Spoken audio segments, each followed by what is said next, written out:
지금은 과거 정책대랑 좀 다른 점이 과거에는 조정 대상만 설정을 했었고 뭐 토호제는 좀 텀을 두거나 안 묶여 있거나 이런 경우도 있었는데 지금은 서울 전역이랑 경기도 12지역은 조정 대상 지역, 투기과열지구, 그 다음에 토호제가 다 같이 묶였잖아요. 물론 토호제는 아파트에 거의 한해서 그렇기 때문에 지금 말씀드리는 게 거의 다 불가능한 지역들이 너무 많아요. 임대차가 껴있으면 불가능해요. 세입자가 있는 상태에서 뭐 예를 들어서 10억짜리인데 세입자가 여기서 6억 원으로 전세를 살고 있어요. 그걸 자녀에게 주고 싶어. 못 줘요. 세금 내면 되지. 그게 아니라 이 사람이 임대차 6억이 있으면 이거를 승계받는 조건이 되잖아요. 그러면 자녀는 토호제 조건 때문에 여기서 실거주를 해야 돼요. 근데 임대차가 돼 있잖아요. 이 사람이 1년 반 있다가 나가야 되는데 못 줘요. 허가가 안 나와요. 그러니까 물건 이동 자체가 불가능해요. 그래서 이거를 강의 안에 짜놓고 이런 일이 터졌었기 때문에 감안을 하고 이쪽을 빨리 끝내고 질문을 최대한 많이 받는 걸로 할게요. 그래서 이쪽은 좀 빨리 넘어갈 거예요. 그리고 그러면 저가 영수도 하면 되지 않냐? 그것도 마찬가지예요. 임대 6억에 껴서 뭐 1억 원 얹어서 이게 싸게 사오자 이런 전략이잖아요. 그것도 마찬가지로 모든 세금을 차치하고 내가 가서 살아야 돼요. 자녀가 가서 살아야 되는데 이미 거기 임대차는 1년 반 남았잖아요. 그러면 불가능해요. 제가 오늘 아침에 전화 받은 게 아크로비스타에 좀 이제 주택 한 채 있으시고 뭐 삼성에 주택 한 채 있으신 분이 있는데 자녀한테 줄 수가 없다라는 못 주죠. 토호제 때문에. 그러니까 나는 이런 게 있는지 몰랐다고. 네, 못 줍니다. 왜냐면은 이제 불가능해요. 근데 내가 이제 그 삼성 거가 이제 취득한 지가 6개월이 안 돼서 그럼 일시적 1세대 주택 하려면은 3년 안에 팔아야 되는데 2년 반 남은 거네요. 그러니까 예, 2년 반 남으셨습니다. 그럼 어떡하지? 그럼 세입자 끝나시면 빨리 내보내고 순수 증여를 하거나 아니면은 그 상태에서 양도를 하셔야 된다. 그러면 여러분들 딱 들었을 때, 그럼 순수 증여는 되나? 순수 증여는 돼요. 순수 증여는 뭐냐면 거기에 어떤 채무도 있지 않은 상태에서 순수하게 주는 거예요. 근데 60억짜리 순수하게 주면 오, 깜짝. 얼추 그냥 세금이 자녀가 못 내요. 막 30억 내야 되잖아요. 그걸 어떻게 내요? 못 내니까 취득세까지 포함하면 30억 넘더라고요. 30억 살짝 넘어요. 그걸 주면서 받을 만한 게 될까요? 라는 퀘스천이 들어가지고 그러면 그냥 비과세 받고 팔아야겠구나. 의사결정이 그러게 가는 거예요. 그러니까 제가 뭐 기재부랑 연구도 하고 있는 게 있는데 과거에는요 주택가격이 이렇게 올라갈 때 양도가 유리하다가 그 다음에 이제 그 중과세가 생기고 나서 증여가 유리해졌었어요. 그래서 증여가 폭발적으로 늘었어요. 근데 증여를 사실 여기 계신 분들도 자식이 뭐가 이뻐서 해줘 막 이런 분들도 많을 건데 왜 해줄 수밖에 없었냐면 종부세가 너무 높았다고요. 그러니까 2000년, 21년, 22년까지는 증여를 엄청 많이 했단 말이에요. 그 다음에 이제 중과세가 다시 툭 풀리니까 증여를 또 안 해. 그래서 부모님들은 사랑은 한데 종부세가 더 무섭구나. 그래서 안 해주는구나. 나 느꼈어요. 나 느꼈어. 오케이. 제가 그걸 연구를 하고 있는 사람이기 때문에 데이터가 다 보이더라고요. 이렇게 됐구나. 아무튼 오케이. 그래서 증여가 쭉 빠지는데 그러면 이번에 다시 이제 많이 묶였잖아요. 다시 올라갈까? 저는 퀘스천인 거예요. 왜냐면 그 당시 증여는 아까 말한 예시랑 똑같아요. 그때 15억이니까 줄만 한 거고 지금 얘가 막 30억씩 하니까 못 주는 거예요. 자녀가 얘를 못 받아.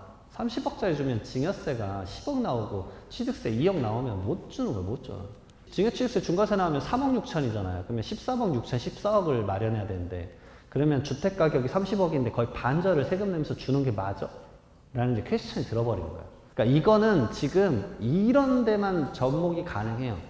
지금 조정 대상 지역이 아닌 지역, 토지거래 허가 구역이 아닌 지역 어디겠어요? 그나마 지금 이제 뉴스가 나오고 있고 통산 효과로 다음에 목표가 설정될 것 같다라는 그 지역이에요. 뭐 화성, 그 다음에 남양주, 구리 뭐 이런 데요. 그 지역밖에 거의 불가능해요. 근데 이제 자녀들 입장에서는 거기에 주택을 취득하는 게 도움이 될 수 있으니까 한번 빨리만 보고 넘어갈게요. 증여 같은 경우는 우리나라는 공제 액수가 너무 적어요. 너무 적어. 태어나자마자 줘야 돼요. 지금 나이가 좀 있으신 분들도 있는데 자식 새끼는 미워도 손주는 이뻐하시더라고. 손주 좀 주세요. 아시죠?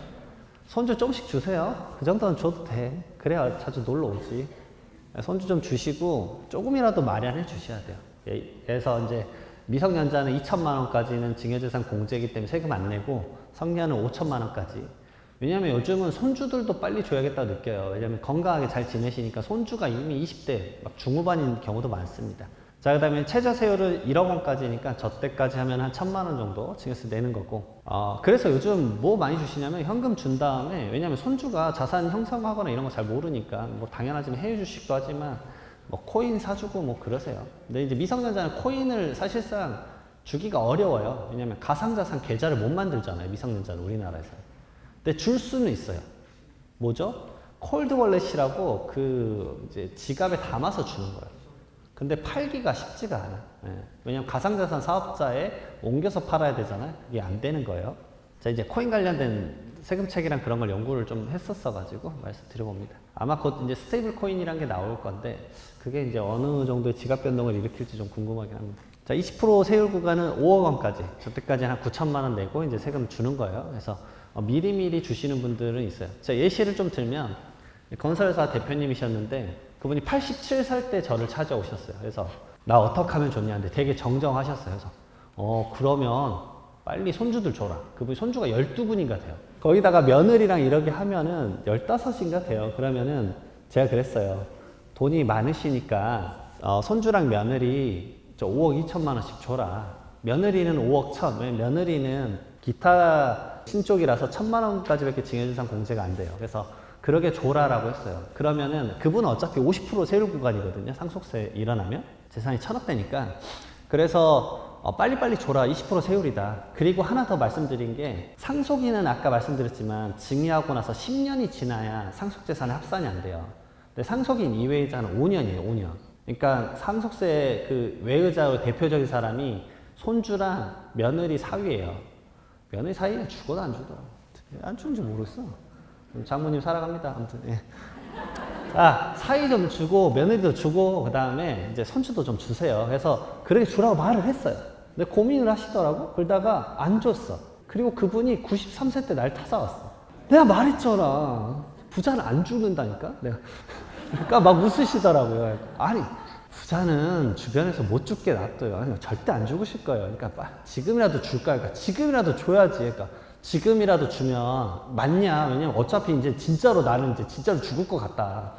그래갖고 아니 모르지. 진짜 모를 일이야. 100살까지 사실 수도 있어요. 어르신. 내가 말씀드렸고 두 번째로는 지금 줘야 되는 이유가 87살 때 저 찾아오셨을 때 강남 아파트 얼마였냐? 서초 아파트 얼마였냐? 그때 10억대 아니었냐?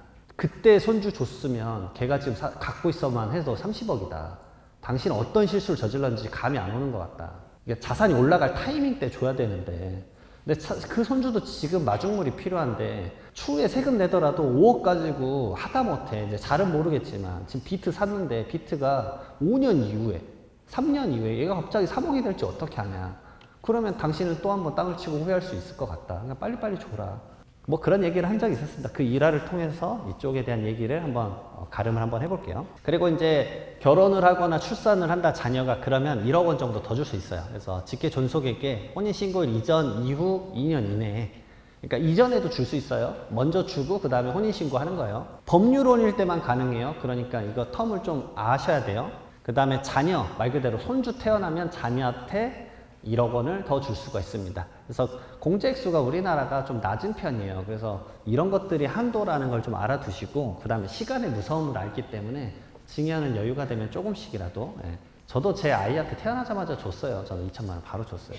자, 그 다음에 부담부 증여입니다. 아까 말씀드렸지만 채무를 끼고 주는 거예요. 그럼 채무를 받는 거니까 승계해주는 조건이니까 이게 유산 이전이라 봐서 부담을 가져가는 조건. 그래서 양도와 증여가 섞여 있어요. 숫자로 보면 제일 빠릅니다. 10억 원짜리 주택을 순수하게 증여를 한다.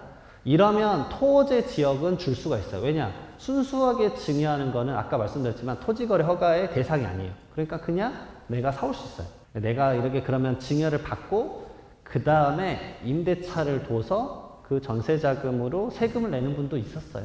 뭐 그런 형태를 짜볼 수 있겠죠. 다양한 조건들에 대해서는 말씀을 드릴게요. 어차피 틀은 이렇게 비슷하니까 거의 다 숫자를 대입하는 것의 차이니까. 자, 증여세가 2억 2,500 정도 나와요. 그리고 취득세가 말 그대로 시가가 10억 원이니까 한 3,800에서 4,000. 근데 내가 증여자가 다주택자고 조정대상지역 내 시가 표준액, 아까 말씀드렸던 공동주택 가격이나 개별주택 가격이 3억 원 이상인 거 준다라고 하면은 취득세가 한 3배 정도 올라갈 수 있다. 이런 말씀드렸죠. 그래서 요즘은 이 정도 주택을 산다 그러면 본인 거 주는 게 아니라요. 현금 주고 너가 이걸로 그냥 사. 이게 차라리 많아요. 왜냐면 토호제 때문에 답이 안 나올 수 있으니까. 자, 그 다음에 이걸 부담보증료로 해보는 겁니다. 그럼 10억 원짜리에 전세 보증금이랑 근저당권이 6억이 있다고 가정을 해봤어요. 근데 말씀드렸지만 전세 보증금 껴있으면 조정대상 지역은 불가능해요. 서초는 당연히 불가능해요. 토호제 껴있어도 불가능한 거예요. 하지만 짜보는 거예요. 자, 짜볼게요. 그러면은 증여세 6천만 원 나와요. 왜냐? 10억에서 6억을 빼요. 왜냐면 6억은 양도소득세로 내는 거예요. 자, 그러면 증여세로 자녀가 두 가지 세금 내야죠. 취득세랑 증여세는 자녀가 내는 거니까 6천만 원 맞네요. 근데 앞에서는 자녀가 2억 2,500만 원의 증여세랑 취득세까지 내야 되니까 부담이 상당해지잖아요. 근데 여기서는 좀 확 줄어들어요. 6천만 원. 그럼 좀 낼만 하네? 거기다가 연부연납이란 걸 하면 최대 5년간 쪼개내니까 매년 1,000만 원씩만 내면 되는 거예요. 할만한 거죠. 거기다가 증여 부분에 대한 4억 부분은 취득세 따로, 그 다음에 6억 부분에 대해서는 유상 이전이니까 말 그대로 매매 취득세를 내요. 아까 말씀드렸던 조정대상 지역 내, 근데 내가 첫 주택이다. 그럼 취득세가 이 부분도 낮아져요. 그래서 취득세 차이만 몇 천만 원 나는 경우도 진짜 많아요. 딱 이 케이스로 취득세 한 9천만 원까지 차이 나요. 극단적으로 하면. 근데 그 9천만 원이 뭐 큰 돈일 수도 있고 작은 돈일 수도 있지만 자녀 입장에서는 아주 큰 돈일 거예요. 왜냐? 그 취득세를 자녀가 내야 돼요. 자녀가. 자녀에 대한 세금을 대신 내주면 세금을 대신 내준 것에 대한 증여세가 또 붙습니다. 증여세에 대한 증여세를 내주면 증여세가 또 나오고 증여세에 대한 증여세가 또 나오고 또 나오고 합니다. 계속 나와요. 무한루트로 돌아가요. 그래서 자녀의 세부담을 줄여주는 차원에서는 이런 전략을 짜는 거예요. 그래서 아까 말씀드렸던 이런 관점에서 세대를 분리하고 주는 거구나 라는 걸 응용을 시키는 거예요. 자녀를 무주택자를 만들고 주는 거구나. 그런 세팅 한번 고민해 보시고요. 자, 그 다음에 중과세와 일반과세. 그러면 6억에 대해서 양도세를 얼마를 낼까? 근데 이걸 보셔야 돼요. 3주택 중과세를 제가 넣어드린 이유가 26년 5월 9일 넘어가면 이제 이게 내일이 될 수도 있잖아요. 저 정도 내면 절대 진행을 하면 안 돼요. 그렇기 때문에 3주택자 중과세가 무서운 세금이라고 말씀드렸잖아요. 채무를 승계받는 게 6억 원인데 거기에 대해서 얼추 시뮬레이션 짜면 세금이 거의 3억 원이 나와요. 아주 높은 세금이 나오는 거죠. 그러면 일반 과세다라고 하면 세금이 그래도 한 1억 원 정도. 그러니까 그나마 적네라고 볼 수가 있는 거예요. 그리고 저 1억 원은 누가 내는 거냐면 아버지, 어머니가 내는 거예요. 세부담 당사자 측면에서도 저거를 자녀가 내는 게 아니라 부모님이 내는 거니까 자녀한테 줄 때 좀 더 부담이 덜하다는 거죠. 왜냐하면 아까 말씀드렸지만 요즘은 주는 것 자체가 힘든 이유가 자녀가 그 돈을 감당을 못해요, 세금이. 그렇기 때문에 그 부분을 염려해서 이걸 보셔야 된다라고 말씀을 드릴 수밖에 없습니다.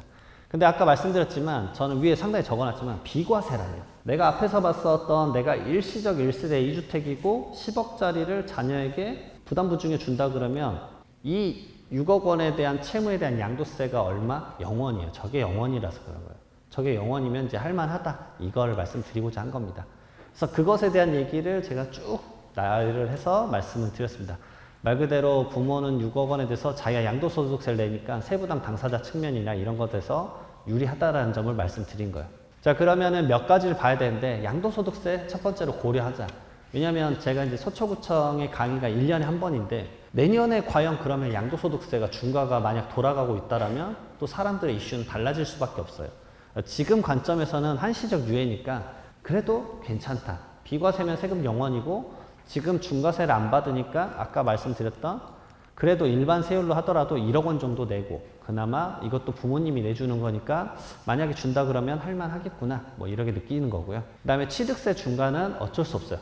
조정대상 지역이 늘어났기 때문에 만약에 비조정대상 지역 아까 말씀드렸던 다른 지역의 주택을 뭐 사준다 아니면 증여를 해준다 부담부증여를 해준다 그러면 그건 좀 유념해 볼 만 하겠다라고 말씀드린 거고요.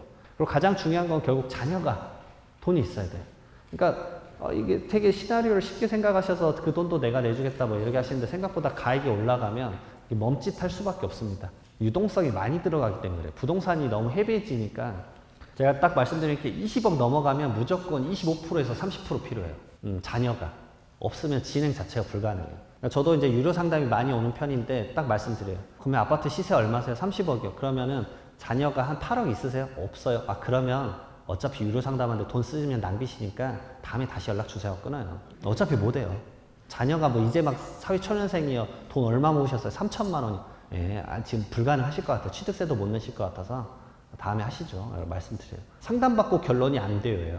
그걸 들은 무슨 허망함이 있어요. 세금 그 뽑아줘봤자 무슨, 그리고 어떤 전략을 짜줘봤자 실현이 불가능해버리니까 좀 힘들어요. 너무 헤비해져가지고 그래요. 자녀의 납부 여력 진짜 고민하셔야 됩니다. 세부담 여력. 그 다음에 근저당권 승계 가능한지 따져봐야 돼. LTV랑 DSR. 이거 몇 년 전부터 계속 얘기를 하지만 부모의 신용도랑 소득, 그 다음에 자녀의 신용도랑 소득. 거기다가 최근에 대출 규제가 2번이나 강화됐잖아요. 627 대책에서 6억, 그 다음에 지금 이제 2억, 4억, 6억으로 디테일 됐잖아요. 제가 강의 쉬는 시간에 잠깐 들은 건데 2억하고 4억짜리 사라질 수도 있어요. 참고만 하세요. 근데 저는 이제 많은 이제 소식을 접하니까 어려워요. 자녀가 이제 소득이 낮으면 그 대출이 안 넘어갈 수 있기 때문에. 그래서 대출이 그래도 미니멈 6억이면 그 다음에 가액을 맞춰야 된다 그러면 방금 예시가 딱 적당할 것 같다라는 생각은 들어요. 그 다음에 최대 절세가 되는 적정 채무액을 찾아내야 되는데 요즘은 이게 선행이에요. 대출이 승계가 가능한지. 여기 혹시 은행에서 일하시는 분들도 있고 자녀가 은행에서 일하시는 분들도 있을 건데 올해 대출은 사실 아시잖아요. 올해 대출은 끝났어요. 은행은 대부분 6월에서 9월이면 대부분의 대출 업무 거의 끝내잖아요. 지금 클로즈 했을 거예요. 그리고 이제 내년 1월 중순에 이제 스타트를 다시 할 겁니다. 그러니까 지금 어떤 물건 이동을 한다? 거의 불가능할 수도 있어요. 새로운 대출, 신규 대출을 안 해줄 거니까. 영업장에 문의해보세요. 샷다 내렸을 거예요. 대출은 항상 하반기에는 힘들어요. 이제 뭐 대출 총량제라는 걸 한다고 하더라도 생각보다 대출 총량에 대해서는 앞선 단에 이제 몰려 있을 수밖에 없습니다. 은행 입장에서는. 자, 그 다음에 세무 컨설팅 통해서 적정 채무액 찾는 건데 아까 말씀드렸지만 대출 승계가 안 되면 모든 틀이 다 달라지기 때문에 대출이 승계되는지 그런 부분부터 확인하셔야 돼요. 그 다음에 채무 사후 관리. 제가 말씀드렸잖아요. 아까. 임대차 6억에 갖고 왔는데 추후에 몰래 갚고 뭐 3억에 150으로 바꿔서 반전세로 돌리고 있었다? 다 잡아낸다라고 말씀드렸어요. 그러면은 추후에 증여세 추징을 당할 수 있기 때문에 이런 것들 꼭 챙기시고요. 많은 분들이 부모 자식 간에만 이걸 본다고 생각하는데 그 부부 간에도 봐요. 부부 간에도 채무 사후 관리 봅니다. 왜냐면 예전에 종합부동산세 높았을 때 배우자에게 6억 원씩 증여 많이 하셨고 분명 여기도 많으실 건데 재개발 재건축이 일어나면 특히나 재건축 막판에 중도금 6차 끝나고 나서 배우자에게 지분 증여 6억까지 하신 분들 엄청 많을 거예요. 그 기본적인 플롯이잖아요. 프리미엄 넣어가지고 하는 거. 제가 헬리오시티에서 그걸 950건을 했었어요. 모를 리가 없죠. 무조건 하셨을 거고 비율 짜서 했을 거예요. 23%, 78%에서 막 이렇게 비율 짜가지고 한단 말이에요. 그거 한 것들이 전부 다 채무 사후 관리의 요건의 대상에 해당해요. 그러니까 이런 부분들도 여러분들 유념을 하셔야 돼요. 요거는 이제 싸게 파는 거예요. 너가 이거 채무 갖고 가서 증여 받아라 라는 게 아니라 너한테 그냥 이거를 싸게 팔게요. 말 그대로 이것도 너무 싸게 팔면 이슈가 생겨요. 이거를 다양한 요건들이 여기 적혀 있으니까 제가 계산을 딱 하나 보면서 말씀드릴게요. 아까랑 똑같아요. 부담보증여 케이스랑 10억 원짜리예요. 근데 너의 이 대가가 6억 원만 주겠다. 자녀가 이제 돈이 없으니까 뭐 이런 거예요. 근저당권이 5억이 있고 플러스 1억 원을 얹어서 6억 원에 압박 거 사오는 거예요. 이건 가능하지. 왜냐? 임대차가 아니니까. 근저당권 있는 케이스는 이런 것들도 가능하다라고 말씀을 드려요. 아까 토호제는 전부 다 이제 임대차만 하는 거니까. 그 대신 실거주는 무조건 해야 되겠죠. 양도니까. 자, 어쨌든 6억 원으로 사와요. 그러면 양도소득세 계산을 하는데 10억 원과 6억 원의 차이가 3억 원 또는 5%. 시가의 5%니까 5천만 원이죠. 5천만 원 이상 차이가 나니까 너 실질적으로 6억에 거래를 했어도 너 세금 계산은 10억 원으로 해. 이거예요.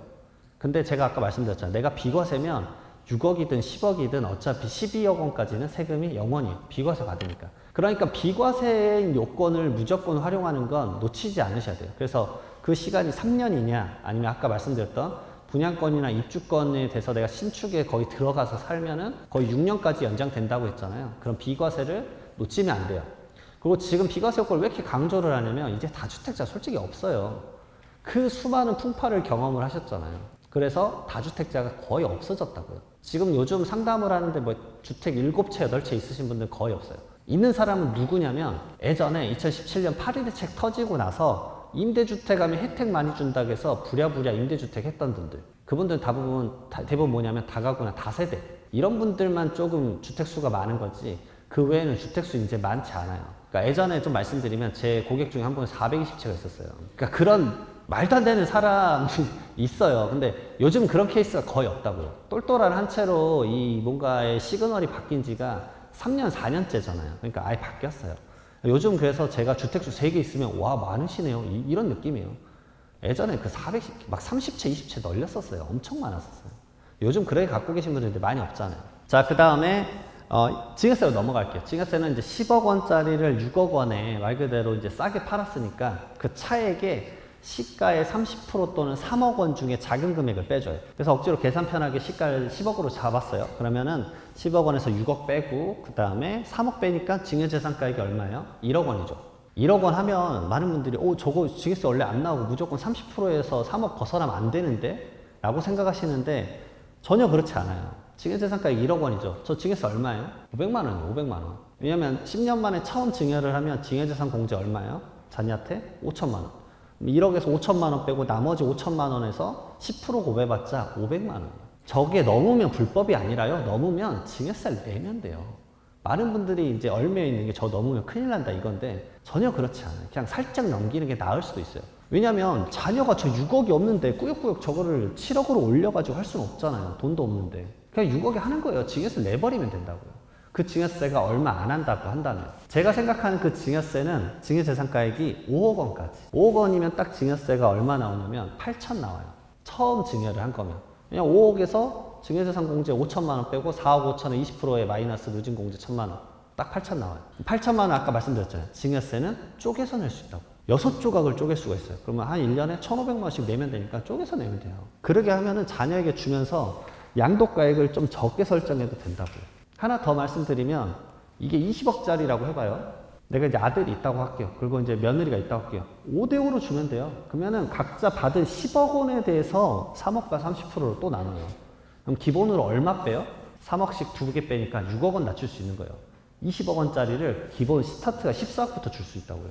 그런 관점이에요. 아시죠? 많이 뺄 수 있어요. 응용을 할 게 많이 있습니다. 생각보다 많은데 이제 사실 제가 아까 계속 말씀드렸지만 토호제 때문에 줄 수가 없으니까 진행 자체가 안 되니까 말씀을 드리는 거예요. 그리고 저렇게 증여재산가액이 나와도 이게 날리는 금액이 아니에요. 지금 내가 증여재산가액 1억 원이니까 10%의 세금인 500만 원밖에 안 냈잖아요. 미래에 자녀가 이거 팔 거잖아요. 미래에 얘가 18억이 됐다고 해볼게요. 그러면 미래에 내가 팔 때 저 취득가액에 1억 원이 추가가 돼서 내가 미래에 내는, 자녀가 미래에 내는 양도소득 세율이 높으면 오히려 절세예요. 양도차익 제가 11억 원으로 억지로 극단적으로 올렸는데 양도차익 11억 원 정도면 그 양도소득 세율이 뭐 간단히 말하면 49.5%예요. 50%가 세금이 줄어드는 거잖아요. 예전에 500만 원 냈던 게 지금 5천만 원 세금 줄이는데 활용되는 거니까 상당히 응용을 할 법합니다. 그래서 이런 식으로 활용을 하면 제가 비과세 응용한 절세 플랜이어서 순수증여, 부담부증여, 뭐 시가 10억 원과 6억 원에 대해서 비교를 해놨는데 여기서 보실 거는 순수증여하면 사실 증여세가 너무 과도해요. 높아요. 부담이 크죠. 부담부증여도 좀 커요. 그 저가형 수도가 500만 원 정도밖에 안 나와요. 그리고 내가 비과세면 양도소득세가 0원이에요. 다 적어놨지만 이게 비과세면 0원이라고. 그러면 할만하다는 거지. 근데 이 그래프를 보면서 이렇게 생각해야 돼요. 3주택 중과세가 되면 절대 하면 안 되는구나. 그걸 느껴야 돼요. 5억 원을 내고는 못 해요. 취득가액이 만약에 낮으면 5억 원이 뭐예요? 10억짜리 파는데 5억 낼 수도 있다. 충분해. 금방 나옵니다. 그러니까 그런 것들에 대해서 버무려 가지고 플래닝을 돌리고 시점을 잡아야 돼요. 이런 것들 참고를 하셔야 됩니다.